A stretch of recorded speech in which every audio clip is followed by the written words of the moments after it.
Okay, so as you can see, we are here at the Samsung Galaxy Tab S3 launch event, and the key question everyone's asking is this just an iPad Pro rival? And in many ways, yes it is. It's a 9.7-inch screen, which the iPad Pro 9.7 is as well. It's got a stylus, as Apple does too. Samsung's even launched its own pencil to rival the Apple Pencil. But let's take a look and see exactly what's different about these and whether you should go for this Android version over the professional iPad. So in terms of design, these tablets are the same shape in terms of size, but the materials they use are quite different. On the front, obviously glass. Both of them have a very glossy front exterior, but on the back, Samsung's gone for glass as well, whereas Apple, as we know, has got the metal, curved, ceramic style feel, so in the hand they do feel slightly different. The Galaxy Tab S3 actually feels a little bit lighter in the hand, it feels a little bit thinner. As such, it doesn't quite feel as premium a product. It's very negligible though, and people that look for something that's quite portable, that works quite well in a bag, will like exactly what this is doing right now as well. The fingerprint scanner is in the same place as the Galaxy S7, so it's a lozenge on the bottom of the display. And basically, this is a Galaxy phone expanded, made better, and with a tablet-sized screen.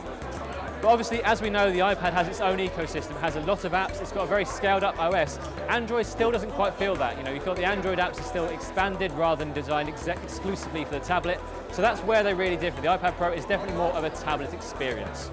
So one of the key differentiators about these and normal tablets is they're two-in-one devices. That means you get a keyboard and you get a stylus. So as we saw with the Microsoft Surface Pro 4, they come in the box, but unfortunately for Apple and Samsung fans, you don't get a keyboard in either. The Samsung keyboard is actually a little bit nicer to use. It's got a better travel on the keys, so when you're typing around, trying to get things done on the train, it's going to be an easier experience. But you do get the S Pen in the box when it comes to the Samsung Galaxy Tab S3, which you don't get with Apple's, and that's definitely a plus.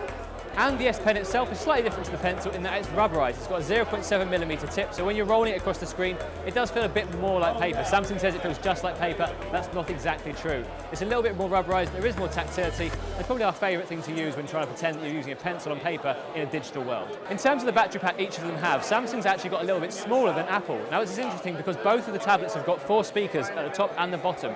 That means that there's actually chambers taken out of the space, so the battery has to be a little bit smaller. Samsung's gone smaller than Apple, so where Apple quotes 10 hours of battery life, we're expecting around 8 or 9 for Samsung and less when you're using the keyboard. It's not a big deal though for tablets because ultimately, unless you're using them all day long as laptop replacements, this won't be a big deal. So we're thinking these are going to be very similar tablets in terms of price. Probably Samsung a little bit cheaper, maybe £50, $50, but ultimately you're looking north of $500 for the base model and more when you get accessories. That's the two tablets. That's the Samsung Galaxy Tab A3 versus the iPad Pro 9.7. Very similar, but from very different camps. But it really comes down which operating system you prefer. If you've got an Android phone, the Android tablet may be a little bit better for you, but the iPad Pro is a more rich and vibrant tablet ecosystem.